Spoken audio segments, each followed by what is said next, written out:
Now, obviously what we're trying to do here is practice casting, because I'm bored and being locked in the house. I thought I'd come out and just practice a bit of casting more than anything else.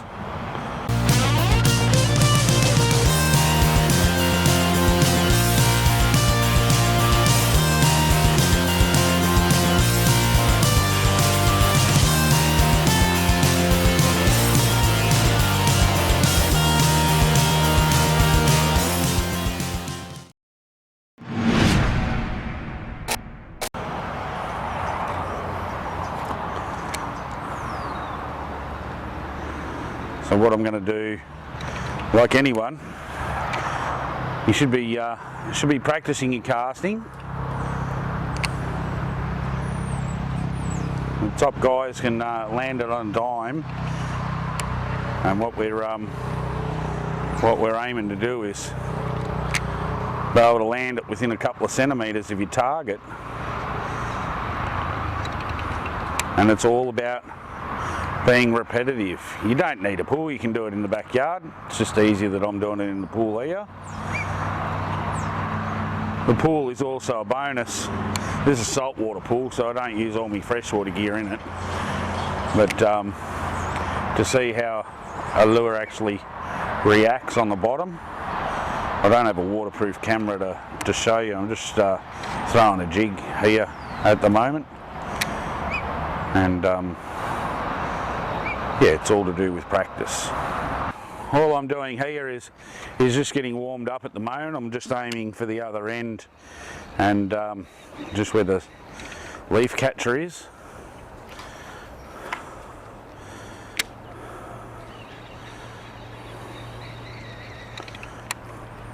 But as I said, it's always good when you're practicing to see how the lures react and what they do.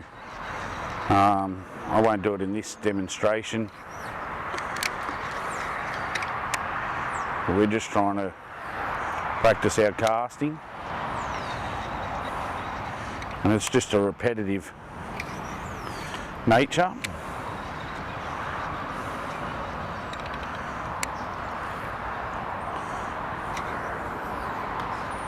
Over and over and over again.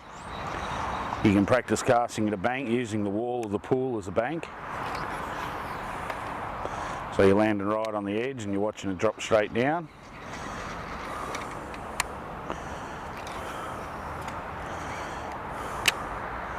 Alright, once you get into a rhythm of it, you can now stick the bottle out, which I'll do, which is my target.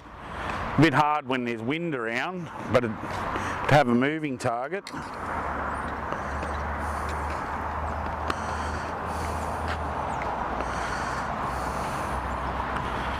You might get a couple of throws at the bottle, just pretending that that's a snag.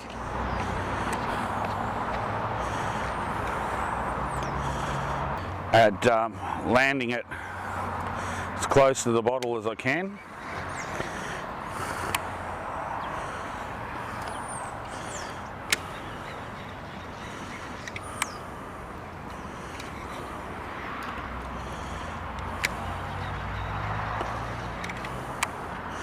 Because if you want that fish to attack it, you got to get it pretty accurate,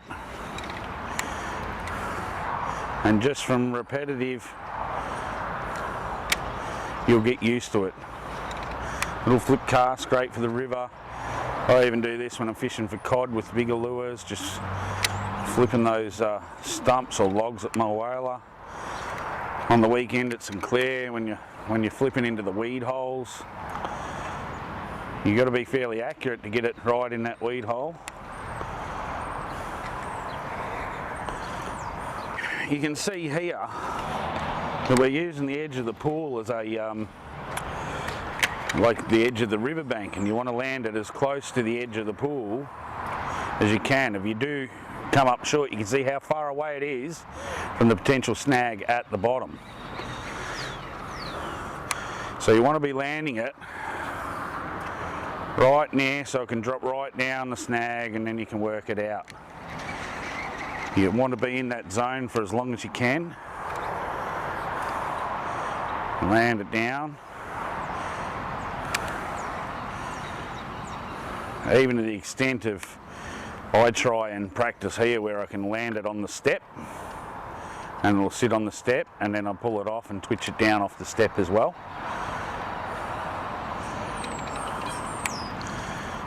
Working on that scenario where it's too short, they won't come out and hit it.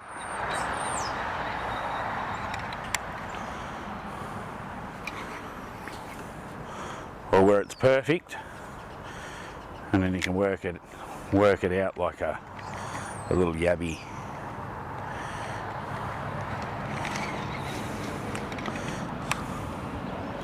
So once again, just land it right on the edge, let it drop down the edge of the bank. No different if you're aiming for a stump.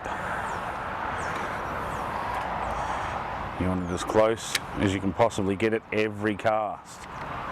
Cod fishing can be really tough, and if you only get one bite a session, you want to be optimising those casts to make sure that you're not wasting your time getting it where you need it, and just have your bait caster set up properly.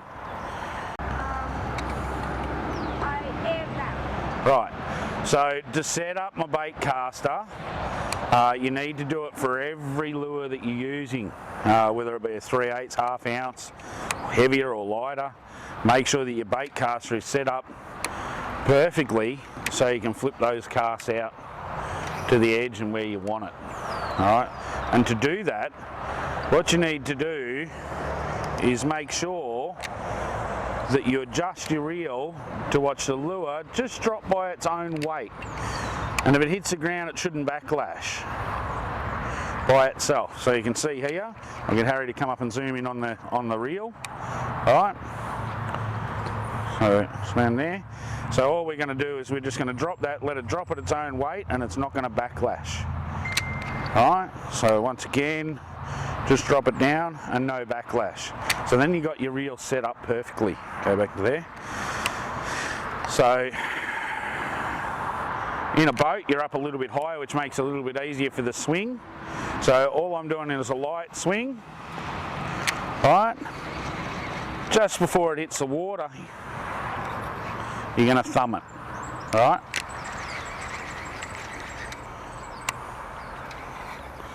and just get every cast exactly where you want it to be. Just a little flip. We're not after length, we're after accuracy. You want to be exactly where you can be.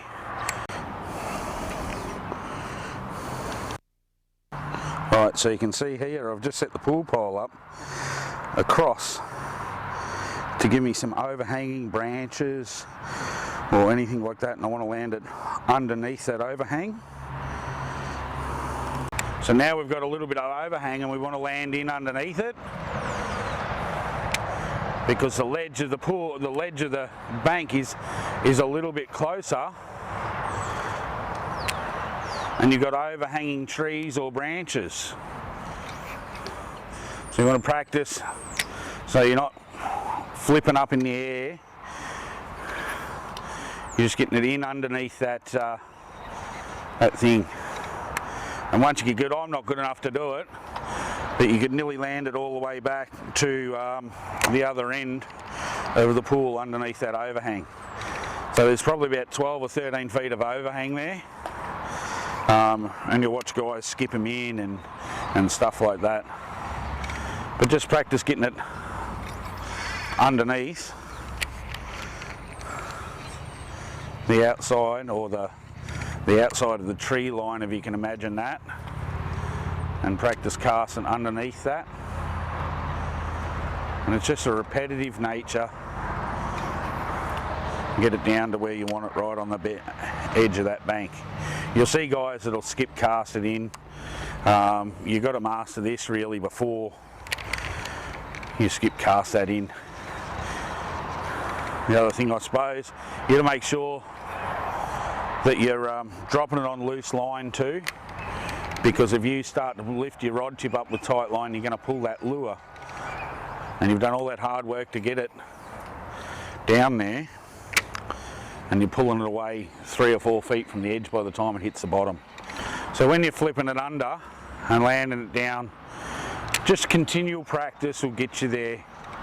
Doesn't really matter how many mistakes you make. You will get birds' nests, but it's just a repetitive game of landing it down as close as you can to the edge. But as I said, if that overhangs there,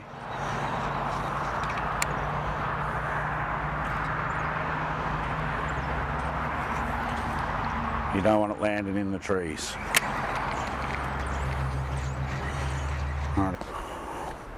Right, you can see here, just by leaving it at the edge, and if you're just dropping the lure down right near the edge, if you drop it on tight line, you'll see that that's landed more than a foot away, and that's only 3 feet of water. Alright, so you've got to make sure that you drop it on loose line when you drop it in there, it'll drop straight down the edge. If you do anything with your rod tip, it won't drop and even land on that 3-inch step. So you want it to land on the step, you've got to drop the jig on loose line, like that. Once you've dropped it on loose line, then you can work it off and it'll drop straight down the other side. But if you move the end of your rod tip, when you're pulling it out, you've wasted trying to get that cast all the way up there. It's already 3 feet from the water, or from the edge. So dragging it in, see how I've just dropped that on tight line? It's more than a foot away. I'll do that again. I'll just drag that in. I've dropped that on tight line. You can see how far away from the edge it is by dropping it on tight line. You drop it on loose line, it'll drop straight down onto that step, and then you can work it straight down off the ledge. A lot of people will get the cast right, but then drop it on straight line. You can see how much just that weight of the line can pull that light jig head away from the edge. Right, so I'll do one more demonstration of trying to drop it on loose line. Right. And then it's right down the edge. Once more. Just dropping it on loose line when you get it in the water, and straight down the edge.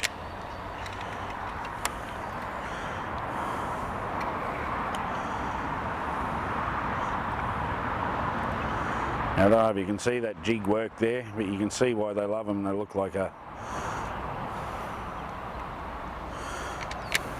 yabby. Not used to talking while I'm fishing, but we'll just go again and see if you can see that. Just small hops, drags, big hops. You would mistake that for a yabby, or I would. One more.